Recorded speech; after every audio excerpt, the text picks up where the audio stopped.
Have you ever looked into someone's eyes and felt a chill run down your spine? Not the kind of fear you feel in a haunted house or watching a horror film, but the kind that whispers, "This person doesn't just hate me, they might actually want to destroy me." It sounds dramatic, I know, but hatred? Hatred is common. Most of us have been on the receiving end of hate. What's rare and deeply dangerous is when someone goes beyond hate, when their resentment turns venomous, when they don't just want you gone, they want you broken. This video might shock you. It might even hurt a little, but it might also save you. So do this for me. If you've ever felt used, manipulated, or emotionally wrecked by someone you thought you loved, hit the like button, subscribe if you're new, and make sure you watch this video till the end, because once you understand these 5 signs, you'll never look at your relationships the same way again. Marcus Aurelius, the great Stoic emperor, warned us, "The soul becomes dyed with the color of its thoughts." When a woman's soul turns black with contempt, you better know how to protect your peace or you'll drown in her storm. 1. She destroys your reputation in silence. Have you ever been in love with someone who made you feel like you were finally seen? Like for once in your life, someone understood you without judgment. Like you could show them your raw, imperfect self and still be safe? That's what Julian thought he had. That kind of rare, soul-binding love. He gave his all to her. Every wound from his past, every secret he never told anyone else. He trusted her with the most sacred parts of himself. But here's the tragedy. What you give someone in love can become ammunition in war. In the beginning, she was gentle, loving, supportive. But as the relationship soured, something shifted in her. Not in words, not in open arguments.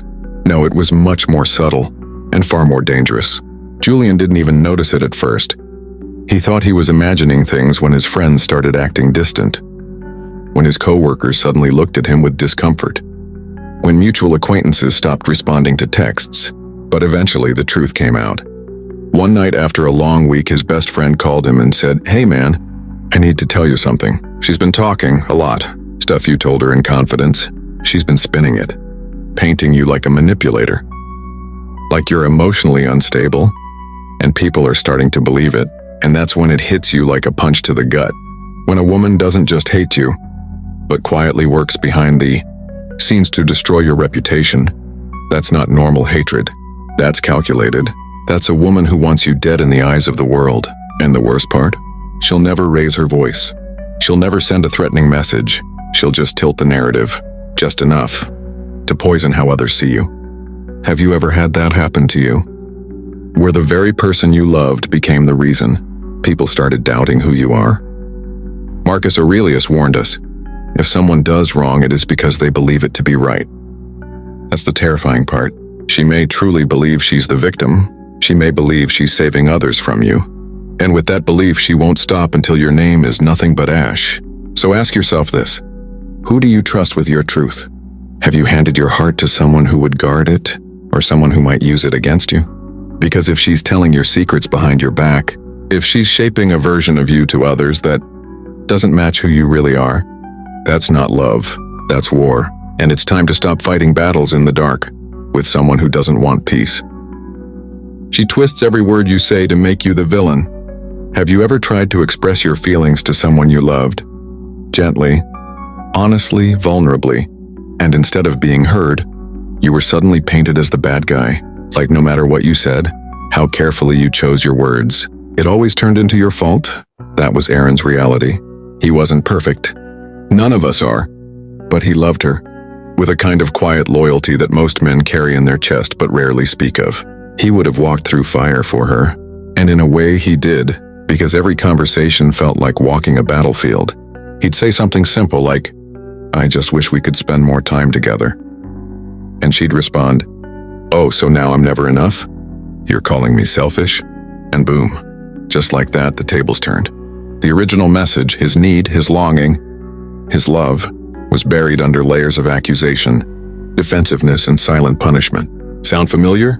Have you ever sat there heart pounding, wondering how your honest words were twisted into an attack? You start to question yourself. Did I say something wrong? Maybe I am the problem. Maybe I'm too emotional, too needy, too sensitive. But let me tell you something that will set you free. You are not the villain in your own love story. Marcus Aurelius once said, "The best revenge is not to be like your enemy." But how do you keep your spirit kind when you're constantly being miscast as cruel? Aaron kept trying. He adjusted. He walked on eggshells. He swallowed his words just to keep the peace.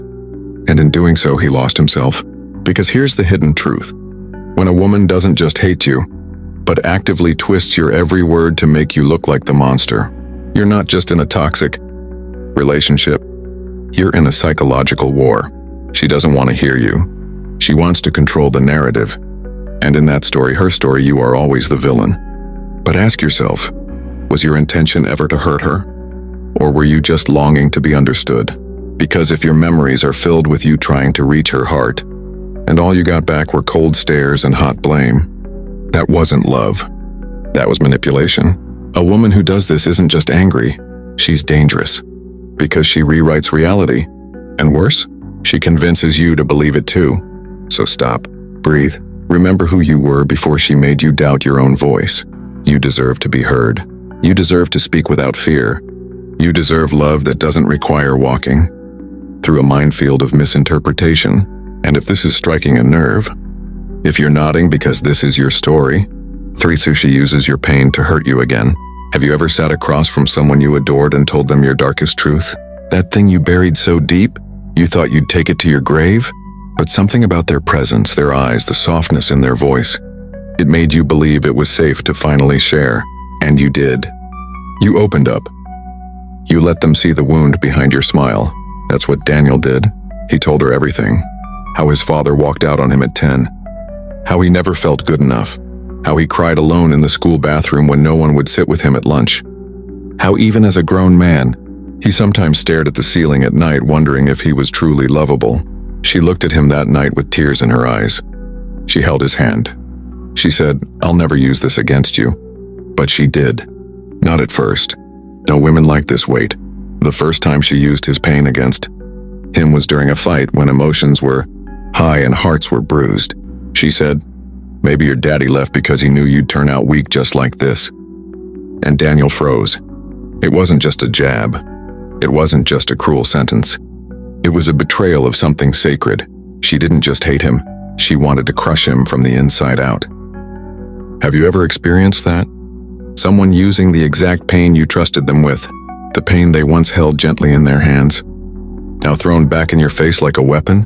Marcus Aurelius wrote, "When you arise in the morning, think of what a precious privilege it is to be alive, to breathe, to think, to enjoy, to love. But how do you hold on to that joy when love feels like the very thing that's slowly killing you?"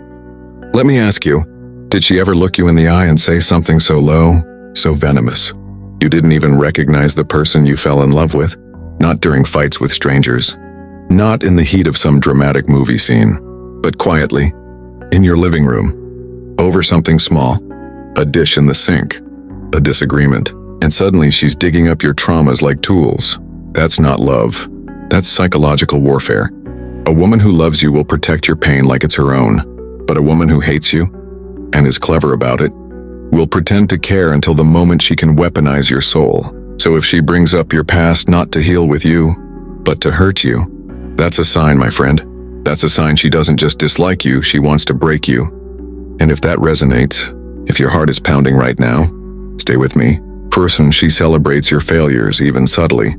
Have you ever been at your lowest, defeated, embarrassed, vulnerable, and looked into the eyes of someone you loved, only to feel like they were secretly smiling inside? It's a chilling feeling, isn't it? Like deep down, in the shadows of their silence or the curve of their smirk, they weren't sad that you failed, they were satisfied. That's what happened to Malik. He was ambitious, passionate. He'd built his own business from scratch. He wanted to be a man she could be proud of. Not because he needed validation, but because when he won, they won, or so he thought. When his startup began to fall apart, Malik was devastated. Clients pulled out. Bills piled up. He was drowning in stress. You know what she said to him one night after he broke down? "Maybe now you'll stop pretending you're better than everyone else." Ouch. It wasn't just what she said. It was how she said it, calm, cold, almost gleeful. And that's when it hit him. She wasn't just unaffected by his pain. She was rooting for it. Have you ever seen that look? The kind of quiet satisfaction when things don't go your way? When you lose your job and instead of support you get a lecture? When you're struggling with anxiety and she tells you, "You're always making everything about you." Think back. Remember that time you didn't get the promotion? That time your car broke down? That time you admitted you were scared of failing? Did she stand by your side? Or did she step on your moment of weakness? Marcus Aurelius once said, "When another blames you or hates you, turn to their soul, understand their thoughts, and you will see they are mistaken." But this is deeper than misunderstanding. This is malicious joy, schadenfreude. It's when someone who claims to love you celebrates your downfall. It's subtle but deadly. She might not laugh out loud. She might not say it directly, but you'll feel it. In the lack of comfort, in the absence of warmth, in the way she talks about your struggles like they're proof of your inadequacy. That's not love. That's resentment in disguise. Ask yourself, has she ever made you feel smaller when you needed to be lifted? Did she ever use your failures as a way to feel bigger herself? Because real love, true love, doesn't kick you when you're down. It kneels beside you, wipes your tears, and reminds you who you are. But if she celebrates your suffering even quietly, if her eyes light up when your world darkens, then she's not just against your dreams, she's against you. And if that made your stomach drop, if your heart's whispering, "This is too familiar," she wants others to see you as the villain. Have you ever had your name twisted into something ugly, not in public, but in private whispers? Have you ever felt like the person you loved the most was secretly painting you as the villain in her story? To her friends, her family, even to strangers, that's exactly what happened to Amir. He thought love was something that could withstand misunderstandings, frustrations, even fights. He believed that when they argued, it stayed between them. It was sacred, private.